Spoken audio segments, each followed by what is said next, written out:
Emma Carter had always believed that love would arrive in her life like a thunderstorm, loud, unstoppable, and impossible to ignore. But when it finally appeared, it came in the quietest way, through the creak of an old library door on a rainy autumn afternoon. She was standing by the tall window of St. Clair's University Library, watching the droplets race each other down the glass, when a soft voice broke the silence. "Excuse me," the stranger said, brushing rain off his jacket, "do you know where I can find the literature section?" Emma turned, meeting a pair of deep brown eyes that seemed to hold both curiosity and warmth. His hair was damp, his smile unsure but disarmingly genuine. "That depends," she teased, "are you looking for Shakespeare or something less tragic?" He chuckled. "Definitely less tragic. I'm Alex. New here." And just like that, something inside Emma shifted, something she couldn't name yet, but it felt like the first page of a story she didn't know she was about to write. Chapter 2: The Slow Bloom. Days turned into weeks, and the library became their unspoken meeting place.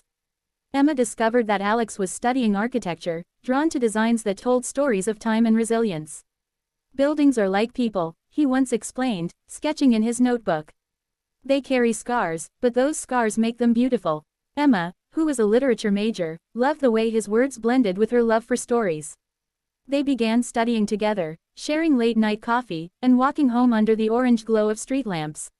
Yet, it wasn't just books or conversations that drew them close.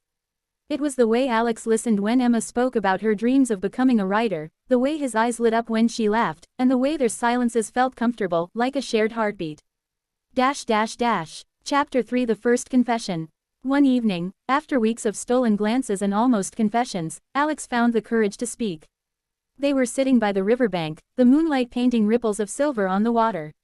"You know," he began nervously, "when I first saw you, I thought you were out of my league. But every day since, you've made me believe in the possibility of us." Emma's heart raced. She had written countless love stories, but nothing compared to living one. She placed her hand over his, whispering, "You're not out of my story, Alex. You're the beginning of it." Their first kiss tasted like rain and promise, sealing something unspoken yet undeniable. Chapter 4: The Storm. But love, Emma knew, wasn't always a straight road. By winter, challenges began to creep in. Alex received news that his father's business back in another city was struggling. He might have to leave after graduation to help. Emma feared the story she was writing with him would end too soon. "So, what happens to us?" she asked one night, her voice trembling. Alex looked torn. "I don't want to lose you, but I can't abandon my family either." For days, they lived in uncertainty, sharing smiles that didn't reach their eyes, holding hands a little tighter, as if time itself was slipping away. Chapter 5: The Choice. Emma poured her emotions into writing, while Alex drowned himself in work and responsibilities. They argued sometimes, about future plans, about sacrifices. One evening, in the same library where it all began, Emma whispered, "Maybe love isn't about choosing between dreams and duty. Maybe it's about finding a way to carry both." Her words struck him deeply. For the first time, Alex realized that love didn't have to be lost in compromise, it could be built like the architecture he admired, layer by layer, strong enough to withstand storms.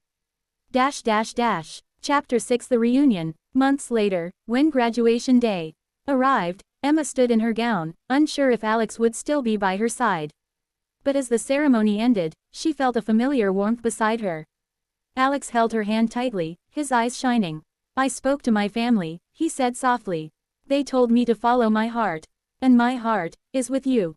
Tears blurred Emma's vision as she laughed and cried all at once. For the first time in months, the weight lifted from her chest. Chapter 7: Whispers of Forever. Years later, in a sunlit cafe where Emma signed copies of her first published novel, Alex sat proudly in the front row, sketchbook still in hand. They had built their lives together, she with her words, he with his designs, both weaving dreams into reality. And every night, before they closed their eyes, Alex would whisper the same words he had said by the river years ago. "You're not out of my story, Emma.